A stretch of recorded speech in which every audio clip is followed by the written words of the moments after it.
క్రీస్తునందు ప్రేమిన సహోదరి సహోదరులకు యేసుక్రీస్తు నామములో శుభములు. దేవుని యొక్క నూతనమైన కృప మీకు కలుగును గాక.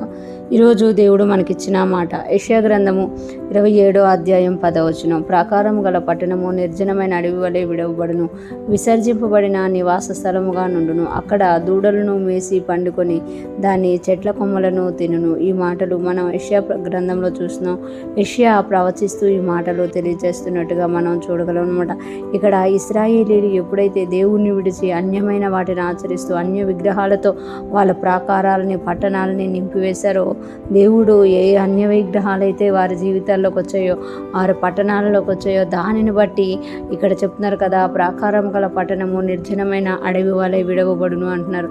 అంటే ఎక్కడైతే దేవుడు మహిమపరచబడాల్సిన స్థలం ఉందో అక్కడ వాళ్ళు వ్యర్థమైన వాటిని అన్యమైన వాటిని తీసుకొచ్చి పెట్టడం వల్ల అదంట నిర్జనమైన అడవి వలె విడవబడుతుంది అని తెలియజేస్తున్నారు అనమాట.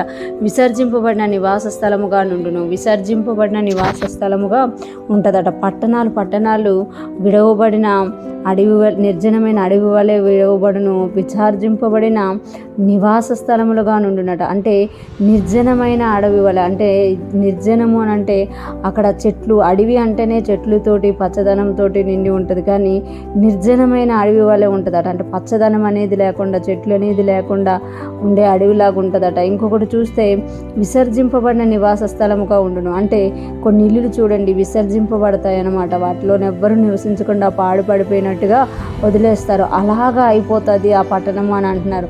అక్కడ దూడలను మేసి పండుకొని దాని చెట్ల కొమ్మలను తినును.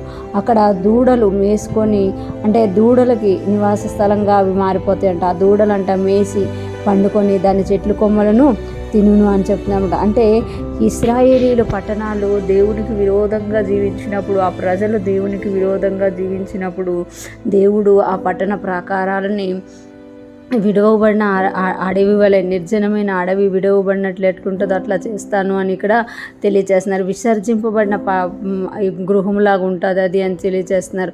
అంటే దేవుని కోపం అంతగా ఇశ్రాయేలు మీదకి వచ్చినట్టుగా మనం అక్కడ చూడగలం అనమాట. ఈరోజు ఫ్రెష్ మనం వింటున్న ప్రతి ఒక్కరూ జ్ఞాపకం చేసుకోవాలి.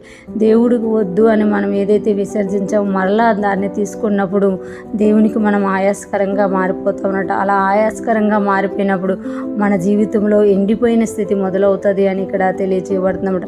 ఎప్పుడైతే మనం దేవుని వైపు తిరిగి దేవునితో జీవించడానికి ఇష్టపడతామో మనం పచ్చగా ఉంటాము అని దేవుడు తెలియజేస్తున్నమాట. ఈరోజు ఫ్రెష్ మనం వింటున్న ప్రతి ఒక్కరూ కూడా దేవుని మాట వినేవారంగా, ఆయన మాటకి విలువిచ్చేవారంగా, ఆయన చెప్పిన దాని ప్రకారం చేసేవారుగా ఉంటూ వ్యర్థమైనవి అనవసరమైన వాటికి దూరంగా ఉంటూ దేవునికి మహిమకరంగా జీవించుదుముగాక. ఆత్మలో నూతనపరిచి నూతనమైన కృపను పొందుకుందుముగాక. ఆమేన్.